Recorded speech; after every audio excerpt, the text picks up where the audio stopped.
सुप्रभात बच्चों। आज हम आपकी स्पर्श पुस्तक से पाठ 7 पतझड़ में टूटी पत्तियां शुरू करने जा रहे हैं, जिसका पहला भाग गिन्नी का सोना आपके पाठ्यक्रम में नहीं है और इसका दूसरा भाग झेन की देन आपके पाठ्यक्रम में है। तो हम इस पाठ से पाठ नंबर 2 भाग 2 झेन की देन जो है वो पढ़ने जा रहे हैं।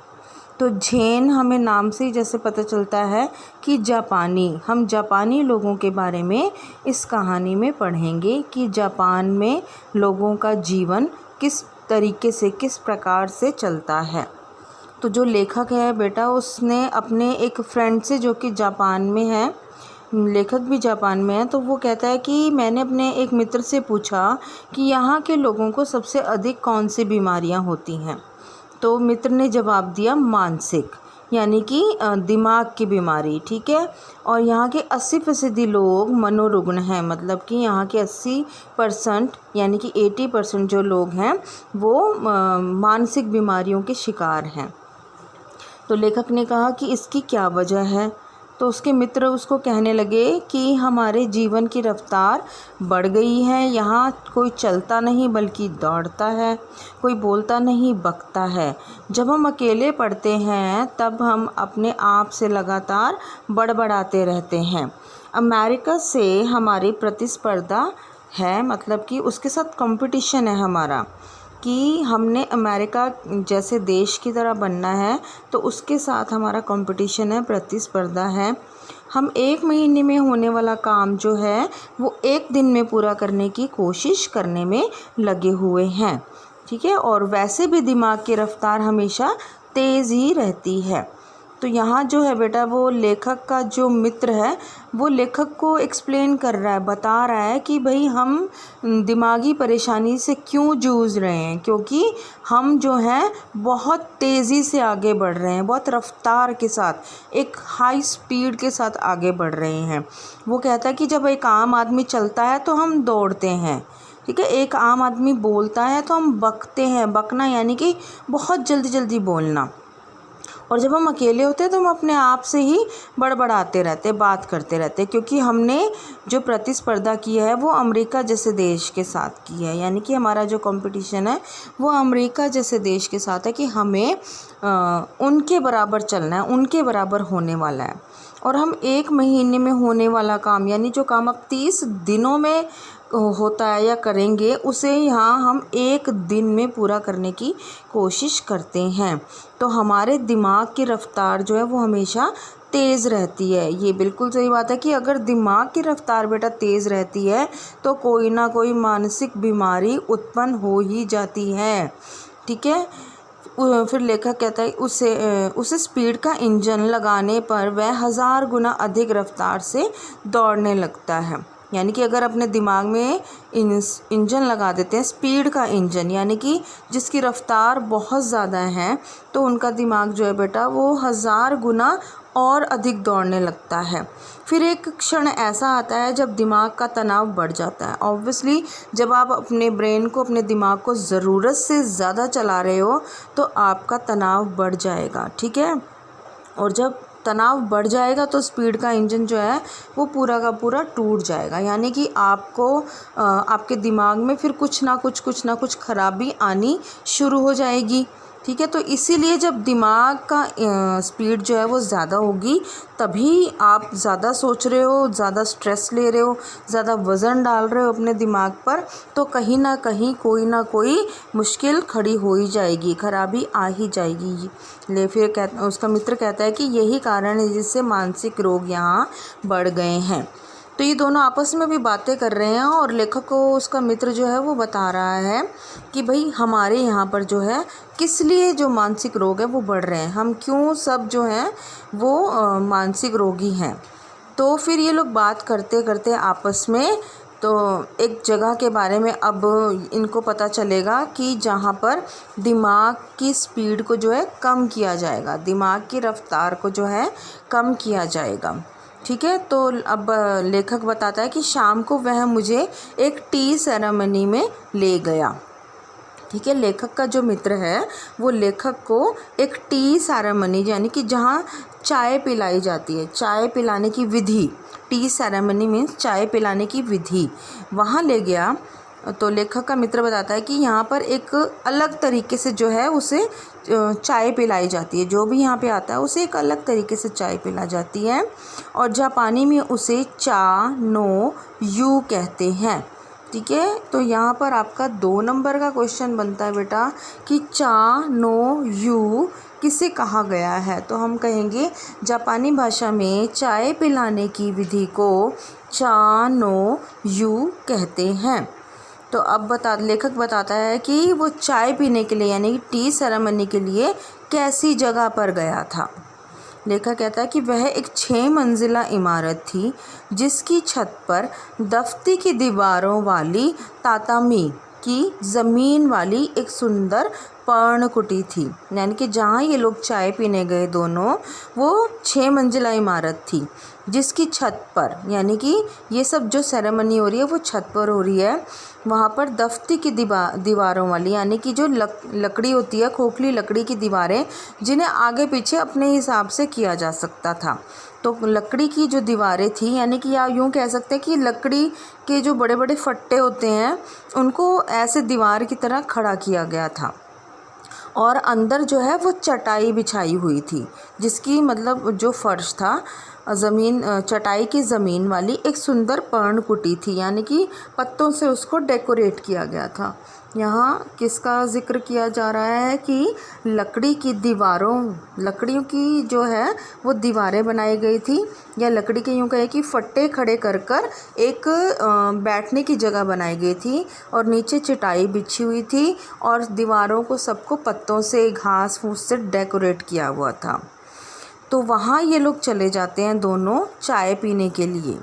तो फिर लेखक बताता है कि उस जो वो कमरा बना हुआ था लकड़ी की दीवारों से, उसके बाहर एक बेढब सा मिट्टी का बर्तन था, मतलब बेडोल सा, बेकार सा एक मिट्टी का बर्तन रखा था, उसमें पानी भरा हुआ था। ठीक है, तो हमने उस पानी से हाथ पांव धोए। लेखक कहता है कि जब हम वहाँ पहुँचे तो पहले हमने उस बर्तन में रखे पानी से अपने हाथ पांव धोए, फिर तौलिए से पोंछा, और फिर वो अंदर चले गए। जो कमरा बना हुआ था लकड़ी की दीवारों का, उसके अंदर चले गए। अंदर एक चाजीन बैठा था। अब चाजीन कौन है? देखिए, जो उन्हें चाय बनाकर पिलाएगा वो चाजीन है। ठीक है, जो चाय बनाकर पिलाने वाला व्यक्ति है उसे चाजीन कहा गया है। हमें देखकर वह खड़ा हुआ, कमर झुकाकर उसने हमें प्रणाम किया। दो झो, यानी उसने जापानी भाषा में लेखक और उसके मित्र का स्वागत किया। क्या कहकर? दो झो, यानी आइए, तशरीफ़ लाइए।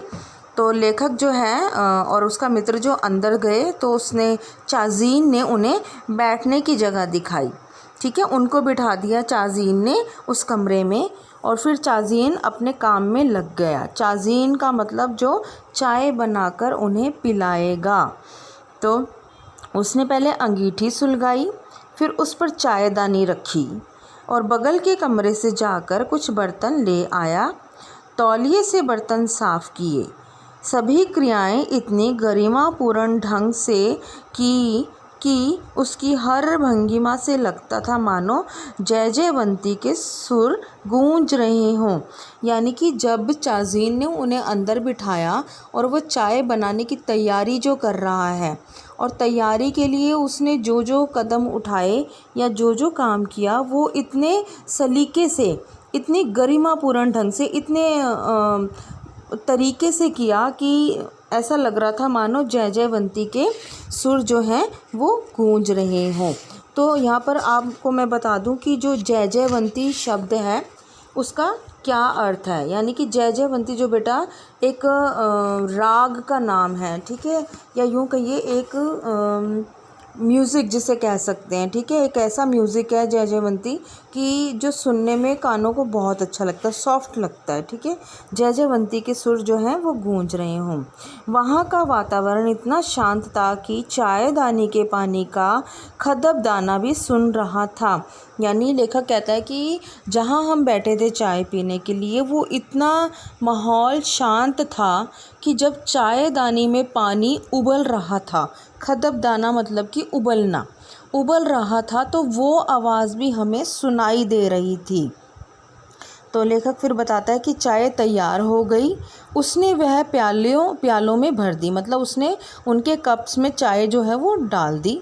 फिर वे प्याले हमारे सामने रख दिए गए। वहाँ हम 3 मित्र ही थे, यानी कि 2 तो ये लेखक और उसका मित्र, और तीसरा जो है वो चाय बनाने वाला, सिर्फ 3 लोग। अब इस सेरेमनी की जो है बेटा वो ख़ास बात यही है कि यहाँ 3 से ज़्यादा लोगों को प्रवेश नहीं दिया जाता था, मतलब भीड़ नहीं इकट्ठी की जाती थी, सिर्फ 3 लोग बैठकर वहाँ चाय पीते थे। ठीक है, इस विधि में शांति मुख्य बात होती है, इसलिए वहाँ 3 से अधिक आदमियों को प्रवेश नहीं दिया जाता था।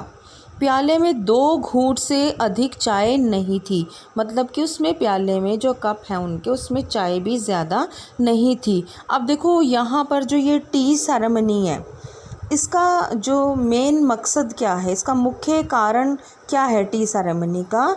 इसका कारण है कि यहाँ बैठकर जो भी व्यक्ति चाय पिएगा, ठीक है, जिस भी व्यक्ति ने यहाँ बैठकर चाय पी है, उसने अपने दिमाग की रफ्तार को धीमा किया है। ठीक है, धीमा। अदरवाइज़ क्या हो रहा था कि जो दिमाग है वो इतनी तेज़ी से चल रहा था, जैसा कि लेखक ने पहले बताया कि यहाँ कोई चलता नहीं दौड़ता है, बोलता नहीं बकता है, यानी कि उनका दिमाग इतनी तेज़ी से चलता है कि उनके दिमाग पर इतना दबाव बनता रहता है कि वो फिर दिमागी परेशानियों से जूझते हैं। परंतु ये जो चाय पीने की विधि है, यह इसीलिए वहाँ पर होती है कि अगर कोई भी व्यक्ति दिमागी परेशानी से मतलब जूझ रहा है, तो बेटा वो इस सेरेमनी में पार्टिसिपेट करेगा। ठीक है, इस सेरेमनी के लिए जाएगा और वहाँ बैठकर अपने जो दिमाग को शांत करेगा, यानी अपने माइंड को रिलैक्स करता है। तो ये सेरेमनी इसीलिए होती है कि आप अपने दिमाग को वहाँ बैठकर शांत कर सको और एक आम आदमी की तरह, एक नॉर्मल पर्सन की तरह बिहेव कर सको। तो लेखक इसमें बताता है कि प्याले में 2 घूंट से अधिक चाय नहीं थी। हम होठों से प्याला लगाकर एक एक बूंद चाय पीते रहे। करीब 1.5 घंटे तक चुस्कियों का यह सिलसिला चलता रहा, यानी कि 2 घूंट चाय जो है उन्होंने 1.5 घंटे में पी, एक एक बूंद कर कर चाय पी, मतलब कि बहुत जो भी काम हो रहा था वो बहुत ही धीमी गति से, बहुत ही स्लो स्पीड में, क्योंकि वो लोग तो बहुत फास्ट चलते हैं बाहर। ठीक है, टी सेरेमनी के बाहर की जो दुनिया है वो बहुत तेज़ी से चल रही है, लेकिन जो टी सेरेमनी में लोग बैठे हैं वो बहुत धीमी गति से चलते हैं। पहले 10-15 मिनट तो मैं उलझन में पड़ा, फिर देखा कि दिमाग की रफ्तार धीरे धीरे धीमी पड़ती जा रही है। लेखक कहता है कि मैंने 1.5 घंटे तक जो 2 घूंट चाय पी, उसमें शुरू के 15 मिनट तो मैं ऐसी उलझन में पड़ा रहा कि मैं क्या कर रहा हूँ। ठीक है, ये काम तो सेकंड्स का है और मैं इतना टाइम लगा रहा हूँ। फिर वो महसूस करता है कि उसके दिमाग की रफ्तार जो है वो धीमी पड़ती जा रही है, क्योंकि वहाँ सिर्फ चाय पीने को था और कुछ भी काम करने के लिए नहीं था। तो दिमाग में सिर्फ एक यही बात चल रही थी कि ये चाय हमने कितनी देर में ख़त्म करनी है, या ये जो व्यक्ति चाय बना कर ला रहा है ये कैसा है, ये कैसे एक्ट कर रहा है। ठीक है, सिर्फ यही चीज़ें उनको दिखाई दे रही थी, तो इसी के बारे में उनके दिमाग में जो है वो चल रहा था। तो वो सब काम इतना स्लो हो रहा था, इतनी धीमी गति से हो रहा था, तो इसलिए सोच भी जो है वो उनकी धीरे धीरे धीमी होती चली गई और दिमाग की रफ्तार धीमी पड़ती चली गई। थोड़ी देर में बिल्कुल बंद भी हो गई। मुझे लगा मानो अनंत काल में जी रहा हूँ, यहाँ तक कि सन्नाटा भी मुझे सुनाई देने लगा। यानी कि वो जब दिमाग की रफ्तार धीमी हो गई तो सब कुछ जो है उसको साफ साफ सुनाई देने लगा, और उसे वो कहता है कि मुझे सन्नाटा भी सुनाई दे रहा था। अक्सर हम या तो गुजरे हुए दिनों की खट्टी मीठी यादों में उलझे रहते हैं या भविष्य के रंगीन सपने देखते हैं। हम या तो भूतकाल में रहते हैं या भविष्यकाल में। असल में दोनों काल मिथ्या है, एक चला गया दूसरा आया नहीं। बिल्कुल सही कहा है लेखक ने यहाँ पर। या तो हम हमेशा पिछली बातों को याद करके रोते रहते हैं, या फिर हम आगे क्या होगा ये सोचकर परेशान रहते हैं। अब वो लेखक सही कह रहा है कि एक जो चला गया हम उसको पकड़ कर रो रहे हैं, यानी कि भूतकाल, और जो दूसरा अभी आया ही नहीं है उसकी चिंता में हम इतने परेशान हो जाते हैं कि हम अपना सब कुछ भूल जाते हैं। हम ये भूल जाते हैं कि हम जो प्रेजेंट में वर्तमान में है इस समय क्या हो रहा है या इस समय क्या होना चाहिए, वो हम सब के दिमाग से निकल जाता है। हमारे सामने जो वर्तमान क्षण है वही सत्य है, वही सच है, उसी में जीना चाहिए। चाय पीते पीते उस दिन मेरे दिमाग से भूत और भविष्य दोनों काल उड़ गए। लेखक यहाँ कहता है कि वैसे ये दोनों काल मिथ्या हैं, मतलब कि एक भ्रम है, एक झूठ में हम जी रहे हैं कि सही बात है। एक तो जो चला गया हम उसको पकड़ रहे हैं यानी कि भूतकाल, और जो आया नहीं उसके लिए परेशान है, परंतु जो वर्तमान काल है जहाँ हम हैं हम उसके बारे में नहीं सोच रहे हैं बिल्कुल। हम हमेशा या तो पीछे की सोचते हैं या आने वाले समय की सोचते हैं।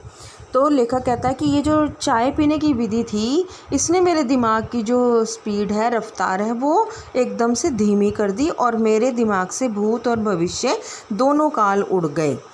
केवल वर्तमान क्षण सामने था और वह अनंत काल जितना विस्तृत था, मतलब कि वो इतना लंबा और इतना अच्छा लग रहा था कि मानो जैसे कि पता नहीं उन्हें क्या मिल गया है। लेखक कहता है कि जीना किसे कहते हैं उस दिन मालूम हुआ, जिस दिन वो लोग वहाँ टी सेरेमनी में गए, चाय पीने के लिए गए। झेन परंपरा की यह बड़ी देन मिली है जापानियों को, यानी जापानियों को ये झेन की देन मिली है। तो लेखक यहाँ बताना चाहता है कि किस प्रकार जापानी लोग जो हैं वो कितनी रफ्तार से चलते हैं और जिसकी वजह से उन्हें मानसिक रोग हो जाते हैं। परंतु ये जो टी सेरेमनी एक विधि है वहाँ पर, ये सिर्फ इसीलिए बनाई गई है ताकि आप वहाँ बैठकर अपने दिमाग की रफ्तार को धीमा कर सकें और वर्तमान में जीने की कोशिश कर सकें, जिस प्रकार लेखक और उसके मित्र ने की थी।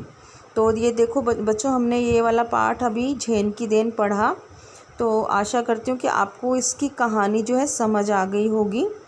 आप इस पाठ को एक बार दोबारा फिर से अपनी पुस्तक से पढ़ेंगे। धन्यवाद।